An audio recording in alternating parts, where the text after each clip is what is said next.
Taste the Daily.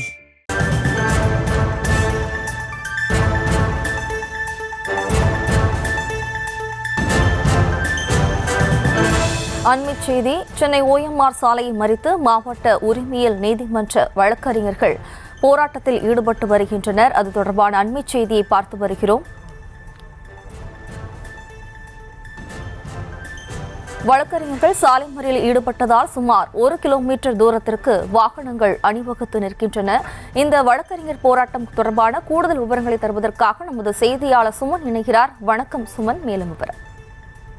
வணக்கம் ஜெயஸ்ரீ. அதாவது நேற்று கிருஷ்ணகிரி மாவட்டம் ஓசூரில் நீதிமன்ற வளாகம் அருகே கண்ணன் என்ற வழக்கறிஞரை கொடூரமாக வெட்டி கொலை செய்ய முயற்சி செய்து உயிருக்கு ஆபத்தான நிலையில் தற்போது மருத்துவமனையில் சிகிச்சை பெற்று வரும் சம்பவத்தை கண்டித்தும் சம்பந்தப்பட்ட குற்றவாளியை குண்டர் தடுப்பு சட்டத்தில் கைது செய்ய வேண்டும் எனவும் வழக்கறிஞர்களை பாதுகாக்கும் விதமாக வழக்கறிஞர்கள் பாதுகாப்பு சட்டத்தை உடனடியாக மத்திய மாநில அரசுகள் நிறைவேற்ற கூறி என சென்னை OMR சாலை சோழிங்கநல்லூர் ஆவின் சிக்னலில் சோழிங்கநல்லூர் மாவட்ட உரிமையியல் மற்றும் குற்றவியல் நடுவர் நீதிமன்ற வழக்கறிஞர்கள் சாலை மறியலில் ஈடுபட்டனர். தொடர்ந்து இந்த சாலை மறியலில் ஈடுபட்டதால் சுமார் 1 கிலோமீட்டர் தூரத்திற்கு வாகனங்கள் அணிவகுத்து நிற்கின்றன.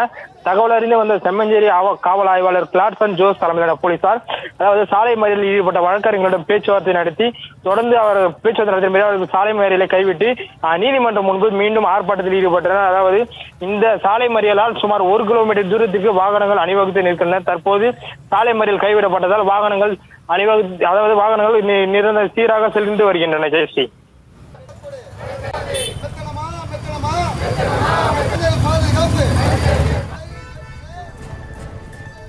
சென்னை OMR சாலையை மறித்து மாவட்ட உரிமையியல் நீதிமன்ற வழக்கறிஞர்கள் போராட்டத்தில் ஈடுபட்டு வருகின்றனர். இது குறித்தான மேலும் விவரங்களுக்கு நன்றி சுமன்.